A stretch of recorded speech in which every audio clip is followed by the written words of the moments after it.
بہت ساری مسجد کمیٹیاں اجتماعی قربانیاں کرتی ہیں، وہاں بھی غلطیاں دیکھی گئی ہیں. یہاں تک دیکھا میں نے عبدالجبار بھائی، جانور ذبح ہو گیا، آخری جانور بچا، اس کے اندر 4 حصے تھے، 3 حصے نہیں آئے، ذبح ہو گیا، پنڈوکلیاں بنا دیجیے گوشت کے ساتھ. ایک آدمی آ گیا، ہاں مجھے بھی کرنی ہے ابھی، ہاں کھا گوشت رکھا لے جاؤ. جانور ذبح ہوتے وقت تو جانور کی ملکیت ہی نہیں تھی اس بندے کے پاس. آنرشپ ہونا ضروری ہے نا ذبح سے پہلے. جی. وہ تو اس کو پاس تھے ہی نہیں جب اس کی قربانی ہوتی. جب اس کی قربانی ہوتی.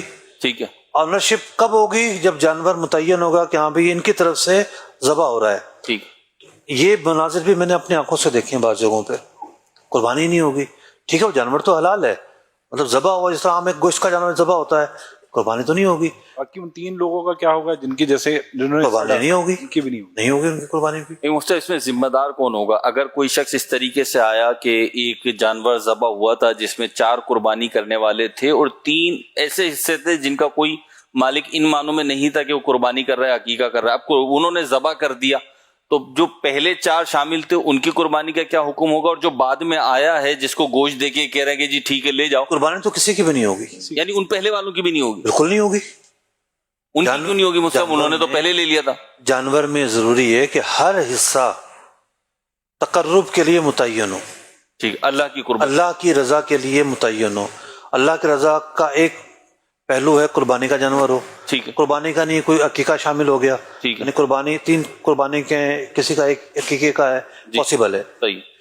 یعنی اس میں عقیقے والا شامل ہو سکتا ہے. کسی نے کہا جی میں اپنے والد صاحب کے اصالہ ثواب کے لیے کر رہا ہوں، یہ بھی ہو سکتا ہے. ٹھیک ہے. تو جو بقیہ حصے ہیں اس میں تقرب کی نہیں تو شامل ہی نہیں ہوئی کسی کی بھی. صحیح ہے. آنرشپ ہی نہیں، خالی رکھے ہوئے تو خالی رکھے ہوئے تھے. صحیح. قربانی کسی کی بھی نہیں ہوگی. اور یہ بعد میں آ رہا ہے بیچارہ جو گوشت لے کے جا رہا ہے، تو صرف یہ گوشت تو لے کے جا رہے ہیں صاحب، اس کی قربانی تو ہوئی نہیں، اب گناہ گار کون ہو؟ وہ جس کے پاس اجتماعی قربانی ہے وہ گناہ گار ہے سب سے پہلے تو، کہ اس نے یہ بھنڈ لگایا ہے، یہ غلط بیانی کی. یہ مطلب اس نے ایک ایکٹیویٹی ایسی کی ہے نا، اس کو آپریشن چلانا نہیں آتا شریعہ گائیڈنس کے مطابق، جی. اس کو اس میں ہاتھ ڈالنے کی کیا ضرورت ہے؟ بھائی دیکھیں اس وقت ایک ذہن کیا ہے، کچھ لوگوں کا ذہن یہ بھی ہے بھائی میرے دوست کے پاس جانور کھڑے ہوئے ہیں، جی.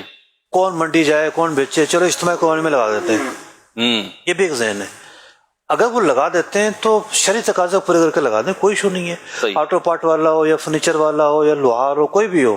ٹھیک. تو گلی محلوں میں جو یہ کنسپٹ تو گلی محلوں سے نکلا ہے نا، جی.